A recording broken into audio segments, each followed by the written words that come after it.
Hello friends, स्वागत है आप सभी का आपका प्यारा सा यूट्यूब चैनल ओके एजुकेशन में। दोस्तों, आज हम लोग कवर करने वाले हैं इकोनॉमिक्स के बहुत ही इम्पोर्टेंट ऑब्जेक्टिव क्वेश्चंस। जितने सारे स्टूडेंट्स 2022 में एग्ज़ाम देने वाले हैं उनके लिए बहुत ही इम्पोर्टेंट मॉडल सेट है। सो इस वीडियो को स्किप नहीं कीजिएगा, इस वीडियो को लास्ट तक वॉच कीजिए। आज हम लोग 35 क्वेश्चंस का टेस्ट लेने वाले हैं, जिनमें से देखते हैं कि 35 क्वेश्चन में से कितना क्वेश्चन आप लोग सही कर पाते हैं। ओके, चलिए। पहला क्वेश्चन है, कह रहा है कि आय एवं सामान्य वस्तु की मांग किस दिशा में गति करती है। तो कौन सी दिशा में गति करती है? देखिए, 4 ऑप्शन दिया गया है, इनमें से सिर्फ आपको राइट ऑप्शन ही चुनना है। तो एक का राइट आंसर है सी नंबर आंसर, ए एवं बी दोनों समान दिशा में एंड विपरीत दिशा में। ये आपका राइट आंसर है C number answer. Okay, question number 2 है। 2 में कर आपका कि बाजार मांग वक्र को समीकरण 200-4p द्वारा दर्शाया जाता है तथा फॉर्मूले की गलत शून्य होती है। फर्म के द्वारा संतुलन बाजार कीमत में उत्पादन की मात्रा ज्ञात करें। तो इसका राइट आंसर क्या हो जाएगा? 2 का राइट आंसर हो जाएगा ए नंबर आंसर 2। ये आपका बिल्कुल राइट आंसर हो जाएगा 2। ओके, ए नंबर आंसर आपका राइट आंसर है। अगला प्रश्न है, कह रहा है कि जब मांग वक्र लोचदार हो तो जब कोई मांग क्या हो वक्र लोचदार हो तो सीमांत संप्राप्ति का मूल्य क्या होगा। तो देखिए, 4 ऑप्शन दिया कि इनमें से इसका राइट आंसर हो जाएगा 3 का ए नंबर आंसर, यानी कि M R equal to A R bracket E-1/E। ये आपका ए नंबर आंसर राइट हो जाएगा। सो क्वेश्चन नंबर 4 है कि नमक की मांग तथा पूर्ति वक्र को इस प्रकार दिया गया है। तो किस प्रकार दिया गया है? देखिए, कुछ इस प्रकार दिया गया है, Q/D 1000 - P और Q/² बराबर 700 + 2P संतुलन कीमत था मात्र ज्ञात करें। तो इसका राइट आंसर हो जाएगा 4 का ए नंबर आंसर 900। ये आपका बिल्कुल राइट आंसर है। अगला प्रश्न है, सकल घरेलू उत्पाद की गणना में शामिल किया जाता है केवल किसमें किसको शामिल किया जाता है? तो 5 का राइट आंसर है डी नंबर आंसर, इनमें से कोई नहीं। ये आपका बिल्कुल राइट आंसर है डी। अगला प्रश्न है, अर्थव्यवस्था के संतुलन की शर्त है। तो क्या संतुलन की शर्त है? तो इसका राइट आंसर है आपका 6 का ए नंबर आंसर, समस्त मांग बराबर समस्त पूर्ति। आपका ए नंबर आंसर राइट है। अगला प्रश्न है 7 नंबर, करें कि एक मुद्रा की दूसरी मुद्रा के रूप में कीमत कहलाती है। तो क्या कहलाती है? तो 7 का राइट आंसर है डी नंबर आंसर, केवल ए एवं बी दोनों कहलाती है। ए एवं बी दोनों। ओके, यानी कि द्विपक्षीय सांकेतिक विनिमय दर एंड विनिमय दर। ये आपका ए और बी राइट आंसर हो जाएगा। तो सो इसका जो राइट आंसर हो जाएगा perfect, D number answer right answer हो जाएगा परफेक्ट। ओके, चलिए। सो क्वेश्चन नंबर अगला है, कह रहा है कि सीमांत उत्पाद वक्र एवं औसत उत्पाद वक्र का क्या आकार होता है। तो क्या आकार होता है? 8 का राइट आंसर है बी नंबर आंसर। ये आपका बिल्कुल राइट आंसर हो जाएगा उल्टे यू की आकृति। उल्टे यू की आकृति में होता है। ये देखिए, बिल्कुल प्रत्येक ईयर ये क्वेश्चन पूछा गया है, और जब हम लोग एग्जाम दिए थे मेरे टाइम में भी ये क्वेश्चन पूछा गया था। ओके, मतलब यही सेम क्वेश्चन। तो आप लोग बहुत ही इसको अच्छे से याद कर लीजिए, बहुत ही मोस्ट इम्पोर्टेंट क्वेश्चन है। ओके, तो लेकर अंतिम ऋणदाता किसे कहा गया है। तो अंतिम ऋणदाता किसे कहा गया? तो 9 का राइट आंसर हो जाएगा आपका डी नंबर आंसर, भारतीय रिजर्व बैंक को। ओके, ये आपका बिल्कुल डी नंबर आंसर राइट है। अगला प्रश्न करें, एक आयताकार अति परवलय मांग वक्र के लिए मांग की लोच हर बिंदु पर होती है क्या। तो हर बिंदु पर क्या होती है? देखिए, 4 ऑप्शन दिया गया है, तो इसका राइट आंसर हो जाएगा 10 का आपका बी नंबर आंसर, यानी कि आपका राइट आंसर हो जाएगा E=1। E=1, ये आपका बिल्कुल राइट आंसर है। ओके, चलिए। अगला प्रश्न है, कह रहा भारत का केंद्रीय बैंक है।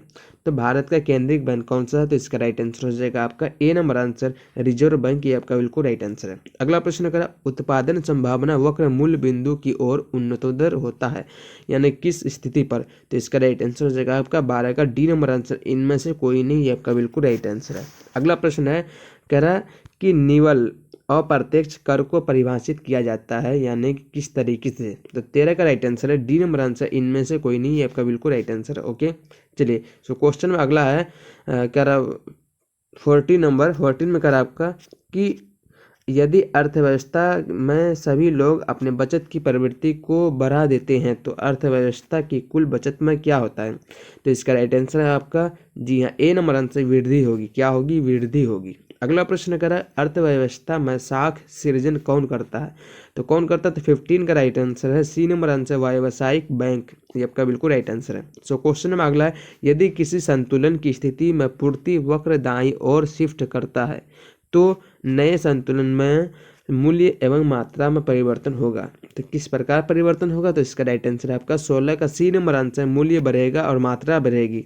ओके, ये दोनों आपका बढ़ेगा। ओके, तो इसका राइट आंसर है सी नंबर आंसर। अगला प्रश्न है कारक लागत पर निवल राष्ट्रीय उत्पाद को क्या कहते हैं, तो इसका राइट आंसर है आपका 17 का जी हाँ ए नंबर आंसर निजी आय कहते हैं। सो क्वेश्चन में अगला है अगर उच्च शक्ति मुद्रा क्या है, तो उच्च शक्ति मुद्रा क्या है, तो इसका राइट आंसर है आपका 18 का A number answer currency plus reserve, ये आपका बिल्कुल राइट आंसर है। सो क्वेश्चन में अगला एक आयताकार अति परवलय लागत वक्र क्या है, तो इसका राइट आंसर हो जाएगा 19 का आपका ए नंबर आंसर औसत स्थिर लागत, ये आपका बिल्कुल राइट आंसर हो जाएगा। ओके, क्वेश्चन में अगला है कि सामान्य कीमत स्तर में वृद्धि किसके कारण होती है, तो इसका राइट आंसर हो जाएगा आपका 20 का राइट आंसर है आपका जी हाँ ए नंबर आंसर स्फीति, ये आपका बिल्कुल राइट आंसर है ए नंबर आंसर। अगला प्रश्न मुद्रा की पूर्ति में शामिल है, तो मुद्रा की पूर्ति में शामिल है तो क्या, तो इसका राइट आंसर हो जाएगा डी नंबर आंसर, यानी कि ए एवं बी दोनों, यानी मौद्रिक प्राधिकरण द्वारा जारी करेंसी एंड बी में आपका मांग जमा, तो इसका राइट आंसर हो जाएगा डी नंबर आंसर। ओके, चलिए अगला प्रश्न रिजर्व बैंक की स्थापना हुई कब,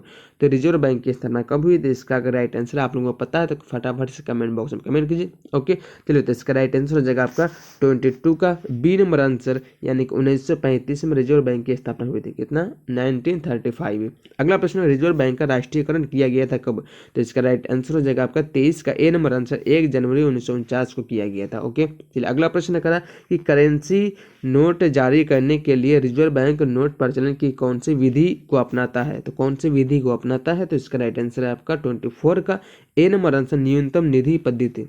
कौन सा विधि, न्यूनतम निधि पद्धति, आपका बिल्कुल ए नंबर आंसर राइट हो जाएगा। अगला प्रश्न करा है 25 नंबर, कह केंद्रीय बैंक द्वारा कौन सी मुद्रा जारी की जाती है, तो केंद्र बैंक द्वारा कौन सी मुद्रा जारी की जाती है, तो इसका सही जवाब है आपका जी हाँ बी नंबर आंसर चलन मुद्रा।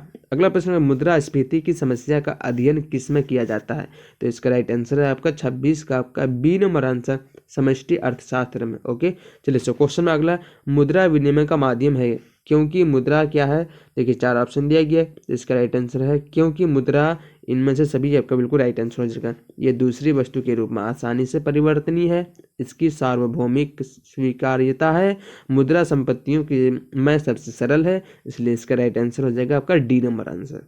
अगला प्रश्न का उत्पादन के संसाधन के रूप में उद्यमी का कार्य क्या है, उद्यमी का कार्य है, तो ये कौन सा कार्य है, तो इसका राइट आंसर है आपका 28 का डी नंबर आंसर, इनमें से सभी आपका बिल्कुल राइट आंसर है। अगला प्रश्न का कोई पूर्ति वक्र कब दाहिनी ओर शिफ्ट करेगी, जब क्या होगी, तो जब क्या होगी, इसका राइट आंसर हो जाएगा आपका 29 का जब प्रौद्योगिकी प्रगति होगी तब, ये आपका ए नंबर आंसर राइट हो जाएगा। ओके, कोई पूर्ति वक्र कब दाहिनी ओर शिफ्ट करेगी, जब प्रौद्योगिकी प्रगति हो। चलिए अगला प्रश्न कर रहा है कि एक रेखिक मांग वक्र जिस बिंदु पर मात्रा अक्ष को काटती है वह मांग की लोच ई होती है, तो इसका राइट आंसर क्या हो जाएगा 30 का राइट आंसर हो जाएगा आपका, यानी कि A number answer E equal to zero, ये आपका बिल्कुल राइट आंसर हो जाएगा। अगला है कि मशीन पूंजी स्टॉक में वृद्धि या नई मशीन के प्रवाह को क्या कहते हैं, तो इसका राइट आंसर आपका डी नंबर आंसर, इनमें से कोई नहीं, आपका बिल्कुल राइट आंसर है। अगला प्रश्न कर रहा है कि राजकोषीय एवं बजट घाटे को कैसे कम किया जा सकता है, तो कैसे किया जा सकता है, तो 32 का सही जवाब आपका डी नंबर आंसर, इनमें से सभी आपका बिल्कुल सही जवाब है। अगला प्रश्न करा कि यदि पूरक वस्तु के मूल्य में कमी आती है तो वस्तु की मांग क्या होती है, तो वस्तु की मांग क्या होती है, तो इसका सही जवाब है आपका 33 का ए नंबर आंसर, यानी वस्तु की मांग बढ़ती है। अगला प्रश्न करा करेंसी नोट के विषय में कौन सा कथन सही नहीं है, तो कौन सा कथन सही नहीं है, देखिए 4 ऑप्शन देख लीजिए पहले क्या क्या ऑप्शन दिया गया है, तो इसका देखिए 34 का राइट आंसर क्या हो जाएगा, जी हाँ 34 का आपका राइट आंसर हो जाएगा सी नंबर आंसर, यानी कि इसका आंतरिक मूल्य नहीं होता है। ओके, चलिए अगला प्रश्न, ये लास्ट क्वेश्चन है इस वीडियो का, केंद्रीय बैंक के निम्न में से कौन से कार्य हैं, तो इनमें से कौन से कार्य है केंद्रीय बैंक के, तो इसका सही जवाब है आपका 35 का डी नंबर आंसर, इनमें से सभी कार्य हैं, ये डी नंबर आंसर आपका राइट आंसर हो जाएगा। ओके, चलिए सो आज के लिए इतना ही, मिलते हैं फिर नेक्स्ट वीडियो में इकोनॉमिक्स का क्लासेस में। ओके, तब तक ले बाय।